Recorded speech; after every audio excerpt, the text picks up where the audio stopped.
Les éditions Kalman Levy présentent Négo, le podcast. À l'occasion de la parution du thriller Négo, un livre de Laurent Combalbert chez Kalman Levy Noir. Laurent Combalbert est négociateur et écrivain. Stanislas Monville est le héros de son thriller. Ils se racontent tous les deux récits parallèles et haletants où le réel et la fiction se mélangent. Premier épisode. Je saute dans ma voiture, je me retrouve à la Défense, tout le monde est tendu. Les gens vous regardent d'un air un peu curieux parce que négociateur, ça paraît assez bizarre, on voit ça que dans les films. Et s'ils décident de m'activer, si on démarre une opération, je vais avoir une équipe avec moi, ça coûte beaucoup d'argent, c'est certainement pas pour rien. Et on va pas tourner autour du pot pendant longtemps. La personne portée disparue au Venezuela est un des dirigeants du groupe, qui était en mission sur place et qui ne donne pas signe de vie depuis plus de 24 heures. On est sur une belle entreprise qui a plusieurs milliers de collaborateurs, qui travaillent dans le pétrole, qui envoie des prestataires pour aller soutenir des groupes type Total, Exxon, Shell, dans la construction de pipes, dans la construction de plateformes. Et donc ce sont des gens qui ont l'habitude de voyager dans les zones sensibles, qui le font de manière sécurisée.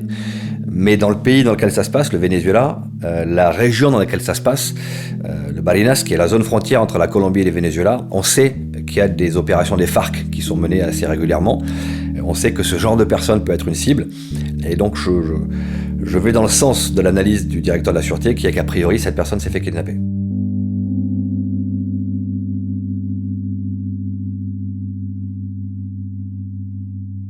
Alors on va pas attendre longtemps puisque le chantier local va recevoir un appel d'un groupe qui revendique le kidnapping de cette personne-là. La personne qui reçoit l'appel est le responsable sûreté du chantier. Au bout du fil, il y a quelqu'un qui lui a parlé calmement, de manière très posée, qui lui a donné le nom et le prénom de la personne, qui lui a dit que cette personne était retenue, qu'il était retenu avec son chauffeur, et qu'un des agents de sécurité avait été tué pendant le kidnapping. Alors, il se présente comme le Frente 10, le front numéro 10 des FARC. Il s'appelle Edgardo. Et nous avons passé la frontière, nous avons kidnappé cette personne. Elle était au mauvais endroit au mauvais moment, elle n'était pas du tout ciblée, mais on va profiter de cette aubaine pour récupérer de l'argent pour la cause. Et il va nous demander un petit peu plus d'un demi-million de dollars pour récupérer l'otage.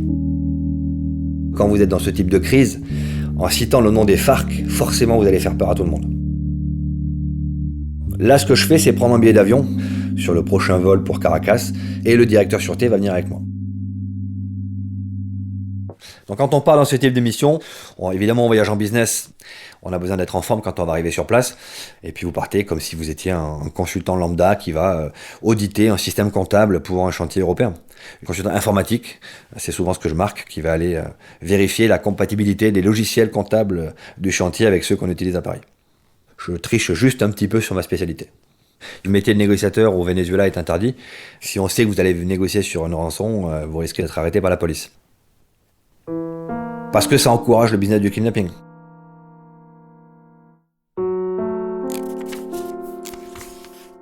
Le douanier a prononcé mon nom avec un accent espagnol très prononcé. Stanislas Monville. Ce nom que j'ai entendu sur tous les tons et dans toutes les langues. Le plus souvent avec une note d'espoir. Ce nom qu'on dit quand toutes les autres options ont fait long feu. Je n'ai pas le droit de décevoir, pas le droit d'échouer. Lorsque j'échoue, je ne fais pas perdre de l'argent à mon patron. Je n'ai pas le droit à une seconde chance. Je ne peux pas recommencer ou promettre que je ferai mieux la prochaine fois. Je ne peux pas me consoler en me disant que j'ai fait tout ce qui était en mon pouvoir. Si j'échoue, quelqu'un meurt. Cette idée m'accompagne partout où je vais, se rappelle à mon souvenir à chaque moment.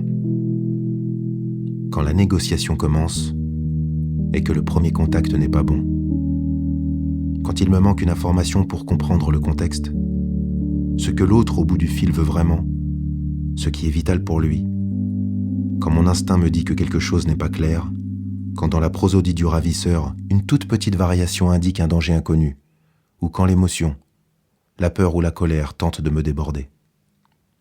Je les tiens à distance. On arrive au petit matin, et ce que je souhaite, c'est aller le plus vite possible sur le chantier au Barinas. On va faire en sorte que personne ne sache qu'un négociateur est arrivé sur place. Parce que le risque, c'est qu'il y ait des complicités sur le chantier. Je ne veux pas prendre le contact direct parce qu'il n'y a pas de raison de changer de négociateur. Le responsable sûreté locale me semble tout à fait capable de mener le contact. Donc je dis, notre prochaine discussion, ça va être la preuve de vie. J'ai besoin de savoir où se trouve la maison de campagne dans laquelle passe ses vacances cette personne-là. Il nous fait patienter, on va attendre 2-3 heures. Et il va nous rappeler pour nous dire, voilà, la maison de campagne. Il y a une petite distorsion dans le nom. Mais en gros, on comprend que c'est bien le bon endroit et qu'il détient cette personne et qu'elle est vivante. Donc je vous ai demandé de l'argent, dites-moi où nous en sommes au niveau de l'argent. Pour l'instant, on ne parle pas de montant. Vous voulez de l'argent, j'ai bien compris.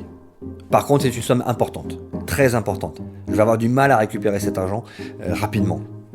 On essaie de sortir de sa tête le montant qu'il a donné initialement, qui n'est pas délirante par rapport à ce qui se pratique dans ces années-là au Venezuela ou en Colombie.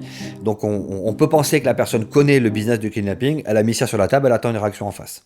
Si en face on dit oui, bien sûr, on paye tout de suite et on rachète l'otage, évidemment, vous avez perdu puisque vous savez que vous allez payer une somme colossale.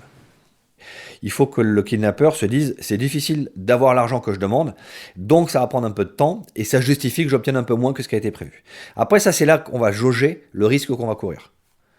Si nous avait dit, j'ai kidnappé monsieur X parce que je sais qu'il travaille pour la société Y, je sais qu'il y a beaucoup d'argent et donc vous allez me payer très vite parce que votre boîte a de l'argent, là c'était un peu différent.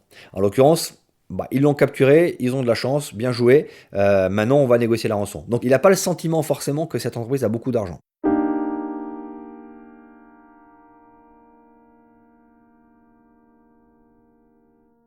Mon travail, c'est de faire libérer l'otage. J'ai pas de limite financière sur ce type d'opération. Et ça, c'est important que l'entreprise le sache dès le début. On paiera ce qui est nécessaire de payer. S'il faut payer le demi-million de dollars, on va le payer.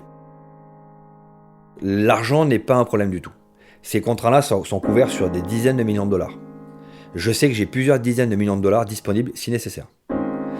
Généralement, ce type de contrat, c'est 50 millions de dollars de limite de couverture. Donc on est large. Maintenant, ce qui est en souci, c'est de mobiliser l'argent, de trouver l'argent. C'est l'entreprise qui doit trouver les fonds, qui doit les transporter, qui doit les remettre au kidnappeur. Et l'assurance n'arrivera qu'à la fin, une fois que tout sera terminé. Ce qui se passe habituellement, c'est que je fais une attestation sur l'honneur, indiquant le montant dans la rançon qui a été payée. Et sur la base de cette attestation, l'entreprise est remboursée du montant de la rançon qu'elle a versé. Il nous faut de l'argent. Je ne sais pas d'où ça vient, j'ai pas besoin de le savoir, j'ai pas posé la question. On a eu une possibilité d'avoir, au-delà de la demande initiale, en cash assez rapidement. Si vraiment la pression monte et qu'on doit remettre la totalité de l'argent, eh bien on va pouvoir fournir les fonds. Un coup de fil d'après, c'est toujours le kidnappeur qui prend l'initiative, et donc on lui explique qu'on va avoir du mal à avoir l'argent. La chance que j'ai, c'est que j'ai mon collègue vénézuélien qui est arrivé sur place, et qui va écouter la discussion. Donc là, il y a un silence au bout du fil, on sent qu'il est un petit peu agacé. Et je vois mon collègue vénézuélien qui est à côté de moi qui fait un petit signe de tête, très bien, que j'interprète pas pour l'instant, et on laisse se dérouler la conversation. Et donc il nous dit, dans ce cas-là, vous pouvez avoir quelle somme d'argent? Et on lui dit, écoutez, pour l'instant, on sait vraiment pas combien on peut obtenir. Rappelez-nous dans 1 heure, on aura fait le point sur l'argent qui est disponible, et on pourra vous dire rapidement ce qu'on peut vous donner. On sent une déception, mais il raccroche. Et donc je vois l'ancien policier vénézuélien, et donc je lui demande quel est son avis sur ce qu'elle entend, et il me dit, c'est pas les FARC. C'est pas l'accent colombien, c'est un vrai accent vénézuélien, c'est un accent de Caracas. Le risque d'avoir ce type de kidnapping par des criminels, c'est que la valeur de l'otage elle est beaucoup moins importante. Si je sens qu'il y a un danger, je flingue l'otage et je disparais. Donc il faut aller vite. Par contre, l'avantage, c'est qu'on va pouvoir payer moins. On a 55 000 $ disponibles tout de suite. On peut en avoir plus, mais ça va être compliqué d'obtenir une somme supplémentaire. Donc on a quelqu'un qui marque un silence et qui nous dit que la somme évidemment n'est pas assez importante, qui nous a demandé un peu plus d'un demi-million, qu'il exige d'avoir plus que ce qu'on lui propose. Et là, j'écris sur un petit bout de papier, plus qu'est-ce que ça veut dire? Et c'est le responsable sûreté qui mène la négo qui va lui poser la question. Écoutez, vous voudriez plus pour vous, qu'est-ce que c'est? Et là, il annonce 300 000. Et on lui dit qu'on ne les a pas pour l'instant, ça va être compliqué de les obtenir. Combien de temps il nous laisse pour aller récupérer cet argent? Et il nous dit, je vous rappelle, dans 12 heures, je vous recontacte demain matin. On lui explique que trouver l'argent la nuit, ça va être difficile. Et là, il nous raccroche au nez. On pense que c'est le moment de récupérer les 300 000 $ et de préparer la remise de rançon. La partie la plus complexe de la situation, c'est pas la négociation, c'est la remise de rançon et la libération de l'otage. Notre objectif, c'est de récupérer le plus vite possible Monsieur X que vous détenez. Votre objectif, c'est de récupérer l'argent. Nous, on vient avec l'argent, on veut récupérer Monsieur X, vous nous le garantissez. Et la personne nous dit, faites-moi confiance. Je ne vous ai pas menti depuis le début, faites-moi confiance. Sachant qu'on n'aura pas l'otage tout de suite. Aucun de nous n'a intérêt à prévenir la police. Il y a très peu de pays dans lesquels on implique la police. Et j'ai eu un cas en Amérique du Sud où la police locale a été prévenue. Elle a identifié le lieu où se trouvaient les kidnappeurs, elle a tué les kidnappeurs, elle a repris la négociation à son compte et les policiers ont demandé une rançon à l'entreprise qui était victime. Le kidnappeur va décider du lieu et comme prévu, le responsable sûreté locale va prendre son 4x4, elle va partir avec un de ses conducteurs. Et donc là, vous serrez les fesses, vous espérez que ça va bien se passer. Et c'est très très long. Ça dure de longues minutes, de longs quarts d'heure, de longues heures. Et il y a un véhicule qui arrive à leur hauteur, la vitre qui va se baisser, et puis la personne qui lui dit « je suis Edgardo, je veux l'argent ». Et donc le responsable de sûreté donne l'argent au conducteur, qui donne l'argent à Edgardo, et hop, la voiture repart. Et on attend. Et on n'a pas de nouvelles. Et ça dure encore quelques heures. Et là, évidemment, vous êtes complètement stressé parce que vous dites que vous êtes fait avoir. Et puis, il y a une voiture qui arrive sur le chantier et c'est le véhicule de la personne kidnappée avec à l'intérieur son conducteur et la victime qui est là. Ça m'est arrivé une fois d'avoir une menace après une remise de rançon, qu'on nous dise on veut encore de l'argent, sinon on tue l'otage. Et on leur a expliqué qu'ils sont en train de tuer leur business.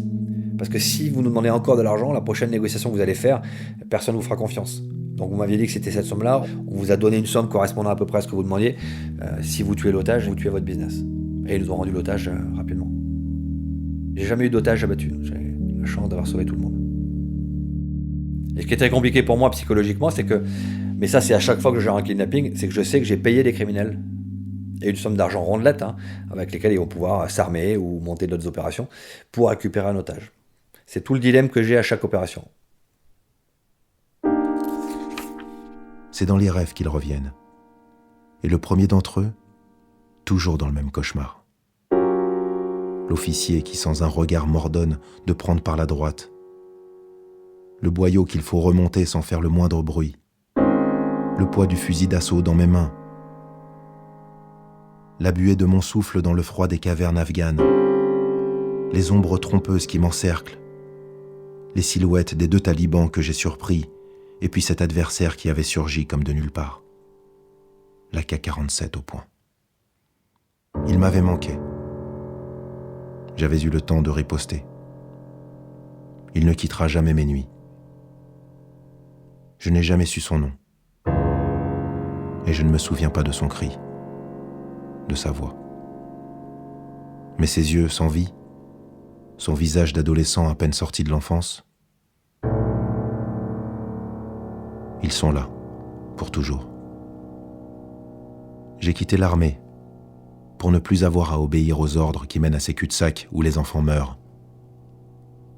J'ai voulu mon indépendance pour ne plus être tributaire des pesanteurs et du manque de courage. Mais pour autant, la mort, elle, n'a jamais cessé de me frôler. Je sais qu'elle est là, planquée, pas loin, prête à bondir.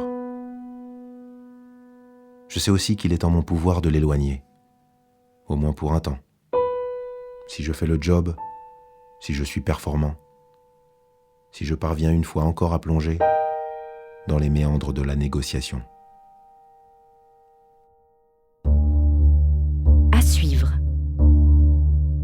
Négo, le podcast. À retrouver sur kalmanlevy.fr et sur toutes les plateformes de podcast. À l'occasion de la parution du thriller Négo, un livre de Laurent Combalbert chez Calman Lévy-Noir. Abonnez-vous pour ne rien manquer des prochains épisodes.